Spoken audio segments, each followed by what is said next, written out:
आपल्या सेंटरच्या माध्यमातून जे काही योजना तुम्ही या सेंटरमध्ये राबवित आहात तर कुठकुठल्या पद्धतीचं प्रशिक्षण या ठिकाणी महिलांना दिलं जातं?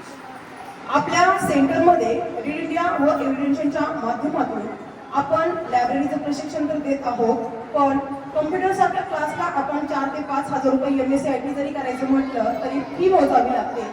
आणि कंपनीचा हा उद्देश आहे की महिलांना आपण सर्वच प्रशिक्षण फ्रीमध्ये उपलब्ध करून देण्याचा. तर आपल्या इथे कॉम्प्युटर क्लास असेल, तसेच छोट्या मुलांसाठी बरेच महिलांचं असं म्हणणं होतं की मॅडम आम्ही इथे प्रशिक्षण घेण्यासाठी येत आहोत पण आमचे मुलं असतात लहान, तर मग मुलांसाठी काहीतरी योजना आहे. त्यासाठी आम्ही ECD क्लास म्हणजे इयरली चाइल्ड डेव्हलपमेंट जो की 2 ते 6 वर्षातील वयोगटातील मुलांचा असतो.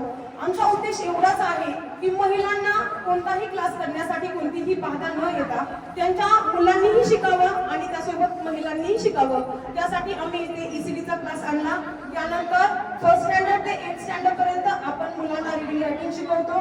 त्यानंतर ज्या महिला घरात बसलेल्या आहेत, बऱ्याचशा महिला अशा आहेत की त्या शिक्षणापासून वंचित आहेत, तर त्यांना असं वाटत होतं की कुठेतरी आपलं आयुष्य संपलं, लग्न झालं आपलं आयुष्य संपलं, पण असं नाही. आम्ही त्या महिलांपर्यंत पोहोचतो, त्या महिलांना आमच्या सेंटरपर्यंत आणण्याचा प्रयत्न करतो.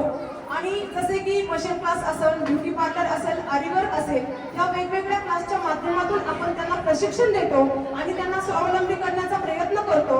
आपल्या या योजनेच्या माध्यमातून आमच्या दरवर्षी 50 पेक्षा जास्त महिला स्वावलंबी होतात, स्वतःच्या जीवावर स्वतःच्या पायावर उभं राहतात आणि कुटुंबाचा त्या हातभारही सांभाळतात, कुटुंबाला त्या हातभारही लावतात. त्यामुळे खूप साऱ्या महिला या सेंटरवर येऊन खूप खुश आहेत की आम्ही त्यांना रोजगार देखील उपलब्ध करून देण्याचे कार्य या रीड इंडिया व एव्हिडेन्सच्या माध्यमातून करत आहोत.